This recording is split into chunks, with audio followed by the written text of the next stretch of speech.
tardes a todos ustedes. En primer lugar, agradecer al doctor Beni Márquez, a la Universidad Bicentenaria de Aragua y a las líneas de investigación Cultura de la Paz y la línea de investigación institucional, geopolítica y estudios internacionales por haberme invitado a participar de este foro chat Conflictos Armados y su impacto en los derechos humanos.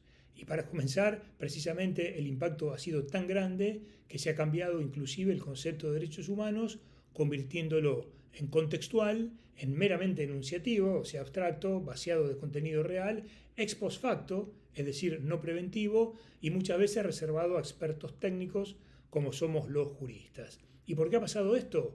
Porque los derechos humanos, en el sentido que entendemos corresponde, son prácticas que se desarrollan diariamente, en todo tiempo y en todo lugar, y no se reducen a una única dimensión normativa, filosófica o institucional.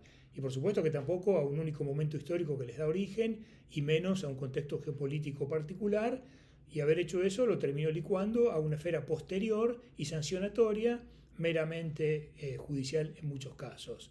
Pero, como hoy los conocemos, si bien Cicerón ya en el siglo I a.C. los había formulado, o Santo Tomás, por ejemplo, con el derecho natural del cristianismo, lo habían establecido, los horrores de la Segunda Guerra Mundial, de ambos lados del conflicto, y el deseo de que eso no volviera a repetirse jamás, inspiraron el concepto de derechos humanos que hoy tenemos en junio de 1945 en la Carta de San Francisco, que solo afirma su fe en los derechos humanos fundamentales, pero no llega a definirlos.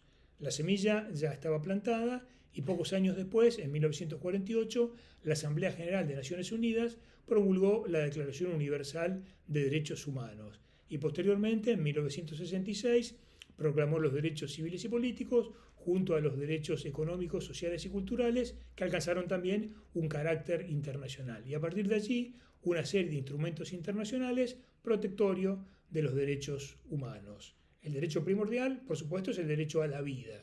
Y ese derecho es pertinente y aplicable a todas las personas, independientemente de su origen, ideología política, religión, orientación sexual, color de la piel o la situación geográfica. Lo esencial del concepto de derechos humanos es la idea de la condición humana, la humanidad, independientemente de la sociedad determinada, precisamente porque tienen carácter universal y se encuentran presentes en todos, independientemente de las diferencias naturales u culturales de las personas. La base es el reconocimiento de la dignidad humana. El fundamento principal de ese concepto de derechos humanos se expresa en el hecho de que al nacer cada persona adquiere la identidad de la humanidad, convirtiéndose por esa condición en miembro de un género, no de una nación particular, sino del conjunto de todos los seres humanos que existimos en el planeta. Bajo estas circunstancias, y no entendidos contextualmente en un marco político concreto, y sin que ese discurso esté histórica y mucho menos geopolíticamente condicionado. Pero desde este inicio esperanzador comenzó a transitarse el tema nuestro del foro de hoy, los conflictos armados. En Auschwitz se mataron a los derechos humanos y precisamente una de las causas fue el nacimiento de la Declaración Universal. Pero en las guerras del Golfo, de Kosovo, de Afganistán, de Libia, de Siria y ahora en Palestina se ha demostrado que los derechos humanos están muertos. Después de Auschwitz tuvimos un periodo intermedio, el cual fue determinado por el horror frente al exterminio de todo un pueblo. La Declaración Universal de las Naciones Unidas significaba entonces nunca más exterminio, nunca más genocidio, nunca más violación sistemática de los derechos humanos. Pero eso era un obstáculo claro para cualquier tipo de política imperial. La propia declaración fue un obstáculo, por eso el gobierno de Estados Unidos nunca la ratificó. Esos mismos derechos humanos, como obstáculo, fueron usados más tarde para explicar la derrota de la guerra de Vietnam. Entonces los derechos humanos fueron vistos como una enfermedad. Lo llamaban el síndrome de Vietnam. La exigencia de respetar los derechos humanos parecía ser una anomalía de la sociedad occidental. Pasó el tiempo, el mundo se volvió unipolar y las guerras de los últimos años, desde la guerra del Golfo hasta el actual genocidio en Palestina, muestran que esta enfermedad se ha superado, porque hoy la defensa de los derechos humanos se ha transformado en un acto subversivo en contra del cual está hasta la misma opinión pública. Actualmente el combate es con drones, pero se pasó de la lucha cuerpo a cuerpo a los ataques aéreos devastadores que apenas se recuerdan. Quizás el ataque a Hiroshima tuvo un impacto real por el significado de la bomba atómica como arma global capaz de terminar con la vida en el planeta. Pero hay otros ataques igualmente devastadores que tan solo son recordados de manera excepcional. La guerra aérea de Gran Bretaña en contra de Alemania la recuerdan solamente las víctimas de Dresde o de Hamburgo. Los ataques sobre Hanoi fueron celebrados inclusive como faros de libertad en grandes partes del Golfo que se percibe como autocivilizada. Ocurrieron después los ataques de Bagdad, los ataques de Belgrado, que siguen siendo celebrados por la parte de la opinión pública que se autoconsidera libre y democrática, como si hubiesen sido victorias de los derechos humanos. Todo esto sin mencionar muchos miles de ataques aéreos llevados a cabo en menor escala en grandes partes del tercer mundo. La aniquilación usando napalm en Vietnam, el barrio de los Chorrillos en la ciudad de Panamá, durante la invasión de 1989 murieron 10.000 civiles panameños, el doble de las víctimas del atentado a las Torres Gemelas, pero pertenecen a esos pequeños e insignificantes ataques. En ningún caso se recuerda el carácter devastador de todas estas masacres y por supuesto menos se recuerda a las víctimas. En el genocidio actual, transmitido en directo por sus propias víctimas, tampoco la condena ha sido unánime, ni el choque tan profundo y tan generalizado, a pesar de las atrocidades deshumanas nunca vistas. Es el resultado de cómo los conflictos armados han invertido la concepción de los derechos humanos. Los han convertido, como puse en mi libro de la presentación, Razones que matan, pero el lema es vuelve la paz, pero la paz es guerra.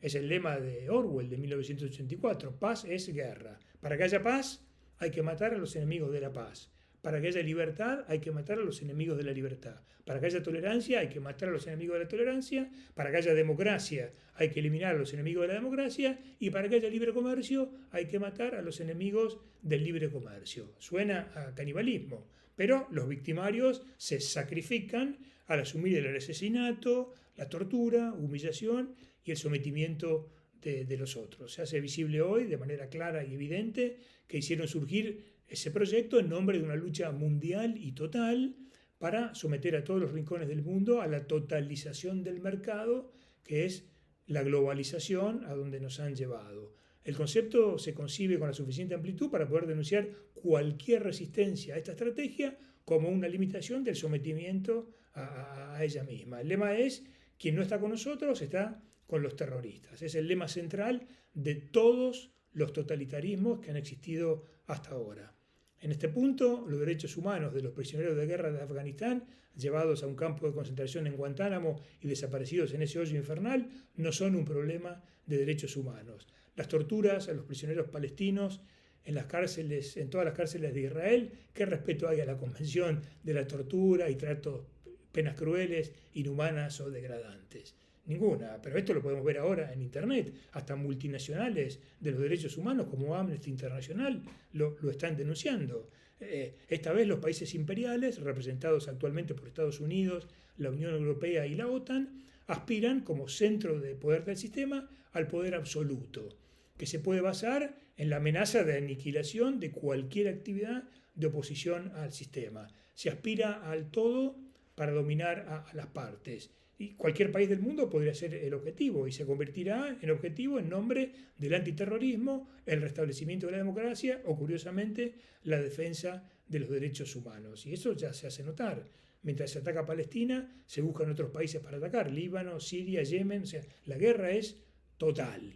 Y la lucha en contra del supuesto terrorismo, que son ellos los principales terroristas. ¿Qué otro mató 240.000 personas con una bomba atómica? ¿Qué otro cometió 3 genocidios en África, Europa y ahora participa del tercero en Asia? ¿Quién ocupa ilegalmente desde hace 60 años un territorio, construye muros racistas para un apartheid a cielo abierto y masacra hasta hoy 64.000 personas, en su enorme mayoría mujeres y niños indefensos, hasta usando el hambre como arma de guerra? Ese relato de lucha por la democracia y los derechos humanos le da la posibilidad de que un solo poder controle todos los poderes del mundo. Así aparece el primer totalitarismo a nivel mundial, frente al cual no hay posibilidad de control desde otro poder, frente al cual no hay posibilidad de enfrentamiento por medio del poder. Es la construcción de un Estado jovesiano de pretipicidad mundial.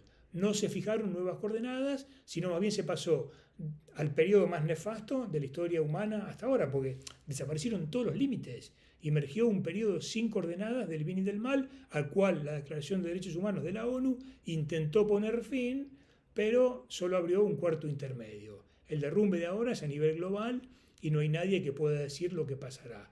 Hay derrumbe, pero no hay alternativa a la vista. Habría que reconstituir la propia civilización, pero la verdad que no sabemos con qué nuevos fundamentos. Por eso la perspectiva es aterradora. Esta vez pueden desaparecer todos los límites, una vez más, como ya pasó en la Segunda Guerra Mundial, pero ahora no hay una instancia imperial superior para guiar restauración alguna. Por eso ya no se puede volver a lo anterior, a sus fundamentos convencionales que fracasaron. Ningún poder político puede esta vez enfrentar lo que viene, porque en el mundo hay un solo poder. Con este genocidio en desarrollo que seguimos viendo, se derrumbaron todas nuestras coordenadas del bien y del mal en cuanto a coordenadas socialmente establecidas. Es lo que hace tan dramático el acontecimiento que estamos viviendo. Había coordenadas mentirosas, pero eran coordenadas. A todos los desastres anteriores, a Hiroshima, a Hanoi, a Bagdad, a Belgrano, el imperio podía ubicarlos en un horizonte de sentido, aunque sea al menos discursivo. Era un horizonte perverso, una brújula que solo en apariencia mostraba un norte, pero era un horizonte. Por eso el imperio los declaró como actos de imposición de su propio humanismo. Eran, desde esta perspectiva perversa, intervenciones humanitarias. Y la opinión pública mundial, a pesar de todas las protestas, las aceptaba como tales. Era la transformación del derecho de resistencia a la opresión de Santo Tomás a lo que ellos llaman R2P, responsabilidad to protection, una cosa muy, muy espantosa, que efectivamente ha borrado todos los límites, aunque sea discursivos. ¿Por qué? Porque en Bagdad, en Irak, mató cientos de miles de iraquíes, teniendo solamente 100 caídos de su parte. En Belgrado mató a miles de personas sin que haya habido un solo caído por parte de la OTAN. En Afganistán hicieron lo mismo hasta que se retiraron vergonzosamente. Pero ahora en Palestina pasaron de ese genocidio limpio, quirúrgico, al más brutal y deshumanizado que hayamos visto.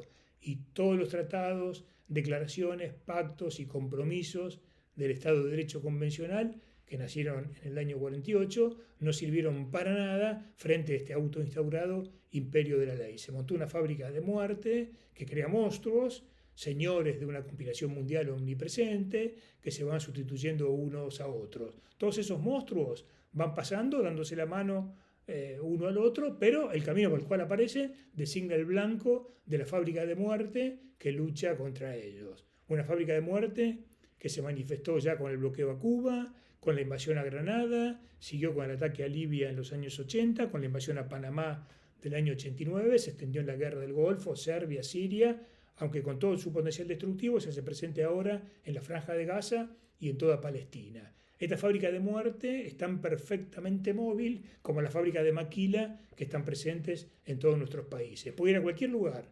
Después de la guerra del Golfo se movió a Serbia, destruyendo también a ese país. Después se mudó a Afganistán, dejando atrás tierra arrasada. Ahora aparece muy profundizada en Palestina, produciendo de ahí de igual forma la muerte y la desolación. Siempre busca nuevas metas. El tercer mundo tiembla, ya que nadie sabe bien hacia dónde se desplazará. Podría volver a Siria o a Libia, o también puede que se desplace hacia Venezuela. Es evidente que se necesitan monstruos para legitimar el funcionamiento de esta fábrica de muerte. Y esa fábrica de matar tiene, por tanto, que perseguirlas y cortar también a las cabezas de la hidra, ese supermonstruo de la mitología griega. El modo de hablar de estas masacres revela lo que efectivamente son.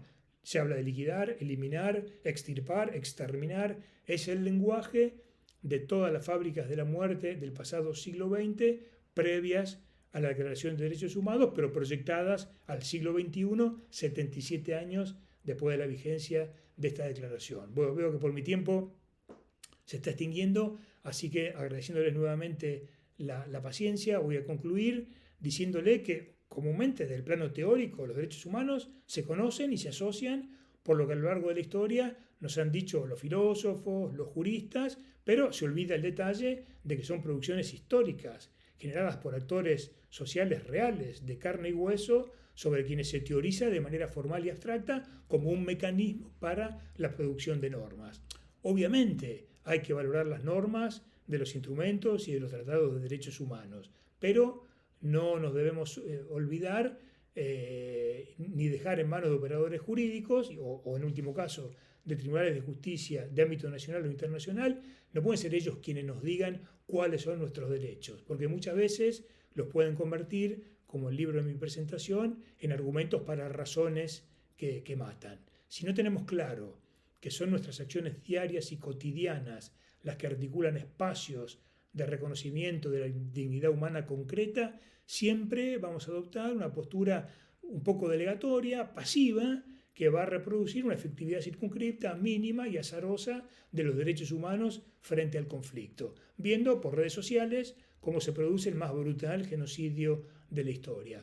Por esa razón hay que ampliar la mirada de los derechos humanos a otros ámbitos, saltar de las fuentes formales normativas a las fuentes reales de las personas humanas de carne y hueso, porque creemos que esta será la única manera idónea para evitar que el conflicto secuestre a los derechos humanos y sigamos viendo las imágenes de horror como la de las últimas jornadas que estamos viendo, de niños llorando, menores huérfanos, aislados en hospitales sin electricidad ni agua, con hambre, buscando entre llantos a sus padres y madres que han sido masacrados, carentes de todo tipo de comida, la recogen de la basura, de toda asistencia bloqueada e impedida de llegar. Hay kilómetros y kilómetros de camiones esperando en la frontera con ayuda humanitaria, con comida que se pudre porque no dejan ingresar, lejos de toda comprensión humana, mientras vemos que un ejército poderoso con tanques, buques de guerra, misiles teledirigidos, drones e inteligencia artificial destruye la vida de tantas personas